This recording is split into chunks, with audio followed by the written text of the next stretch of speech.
we are a few days away from Georgia playing in the Peach Bowl, a game that they've not played in since Matthew Stafford's freshman year at Georgia. And a lot's changed about the Peach Bowl. The prestige of the bowl has skyrocketed for sure, but one thing that's not changed is that it's in Atlanta. This was the last bowl game that Kirby Smart played in. This is the last football game Kirby Smart played in. So he knows this game well. A lot of Georgia fans know it well.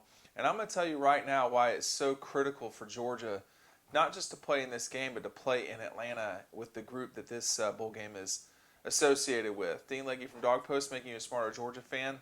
I got a chance before Georgia was picked to play in the Peach Bowl to talk with Gary Stokan, who is the CEO of the Chick-fil-A Peach Bowl and the Chick-fil-A kickoff games. Now, he's been around the block for a while, and Gary's really done a heck of a job of slowly building the Peach Bowl into mattering a lot. Not just sort of mattering, but mattering a lot. You know, back in the day, this was an SEC-ACC matchup, the only SEC and ACC game. You know, I've been to a lot of these Peach Bowls through the years. Georgia-Virginia in 1995, Georgia-Virginia in 1998. I went to the Peach Bowl with LSU and Miami in 2005. Some Clemson Peach Bowls when they played I can't remember. I think they played Auburn or Mississippi State, one of the two. But this was a game that really was an exciting game at the time. And of course, when Matthew played in it in 2006, it was growing still. It was the number 2 team of the ACC, which was Virginia Tech at the time, going up against I think the SEC's number 4 or 5, and it always kind of matched the teams up appropriately. But when the college football playoff came to being, the Peach Bowl was appropriately positioned. They had outmaneuvered Orlando. Really, you could say they outmaneuvered a lot of people, but you know, the Liberty Bowl, which had been around a lot longer for sure. The Citrus Bowl, which was in Orlando. They didn't have what the Peach Bowl has, which is Atlanta. So here comes the Peach Bowl. 2007, Nick Saban hired at Alabama. Gary Stokan goes to him and says, "I've got Clemson committed to playing in this game." And Nick says, "We'd love to play." You know, and he goes on and proceeds to tell Gary, you know, we've got to recruit in Georgia. We've got to be the best in Alabama. We've got to be at least the second best in Georgia. So Alabama was interested in playing in the game a lot. So who was the defensive coordinator the most of that time? Was Kirby Smart. So Kirby's watching this whole thing go down. Finally, he gets hired as the coach at Georgia. And I remember that North Carolina game. So this was Kirby's first game ever at Georgia. It was Georgia-Carolina in the old Georgia Dome, one of my favorite structures ever. And Georgia-Carolina, a matchup of ranked teams, Chick-fil-A kickoff game, the old leather helmet. And, of course, it was jam-packed because it was Georgia. But playing in that game was so important. And I remember the post-game press conference.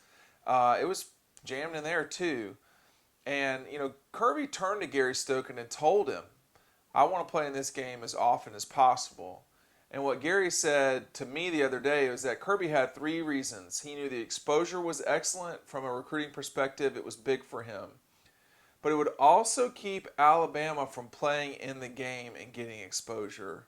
He also knew that it was a data point that it represented to the College Football Playoff Committee, and it gave you a differentiation point, a game that other teams hadn't played. And Gary in the past has said to me, "Hey, you know, if you look at that 2017 Chick-fil-A kickoff game, one of those teams was Alabama, and he is convinced that Florida State win. Turned out Florida State wasn't very good, but they started the season 1-2. It was a matchup of number 1 versus number 2. That was one of the reasons why Alabama got into the playoff in 2017. Is Gary right? It didn't hurt Alabama to play that game, that's for sure. So playing this game in Atlanta, you know, we know every other year Georgia's going to play in Atlanta because of Tech. We know that the conference championship game is in Atlanta every year. So if you play a kickoff game there, you play Tech, and you play an SEC championship game there, it's possible that you could play 3 games in Atlanta in 1 year. That's not even counting if the Peach Bowl or to get you as a semifinal, or you play the college football New Year's Six game. So Atlanta, for an Atlanta native like myself, most of y'all are probably not Atlanta natives, but a bulk of you are. And there's no escaping the talent of the city in terms of sports, generally speaking, but football and basketball in particular. And for Kirby, he's got to get who he wants out of Atlanta. And I don't know what you want to call Atlanta. Athens is not Atlanta. Macon is not Atlanta. But Atlanta is a pretty big, wide area. And Athens is not Atlanta right now. Maybe it will be in the next 20 years. We'll see.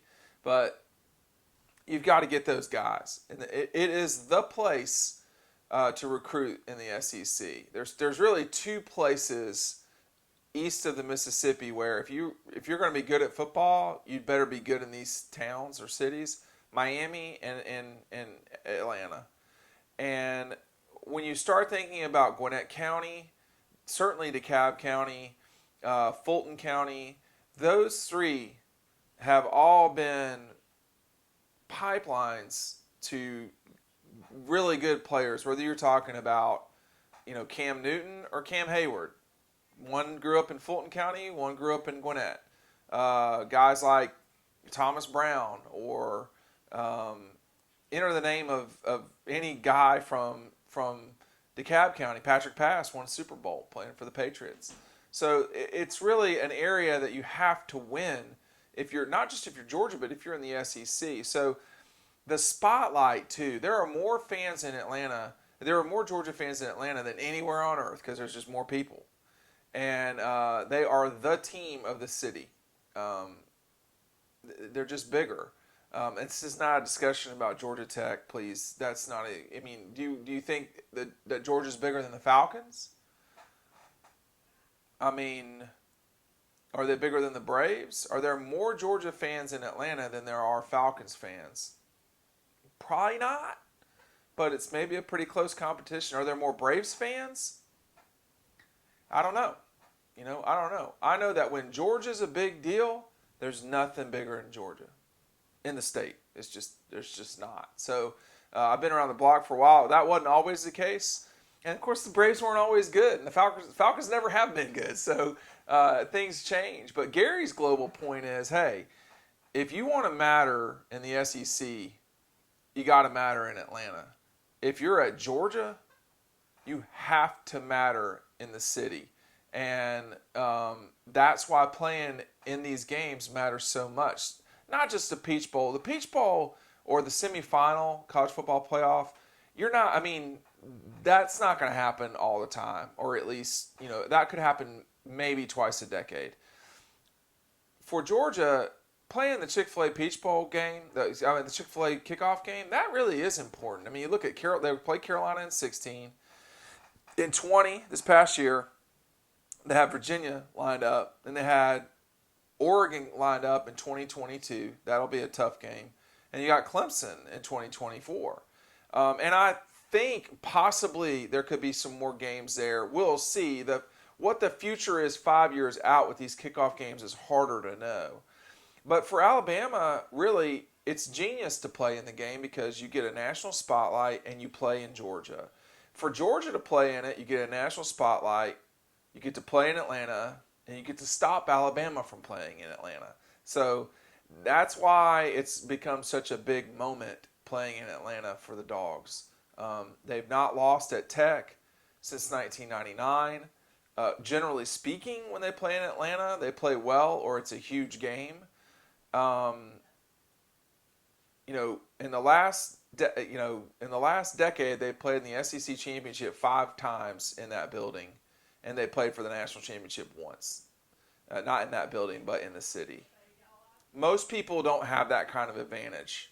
Maybe LSU, but they don't play for a conference championship in New Orleans. So really, Gary's saying, hey, strangle the city.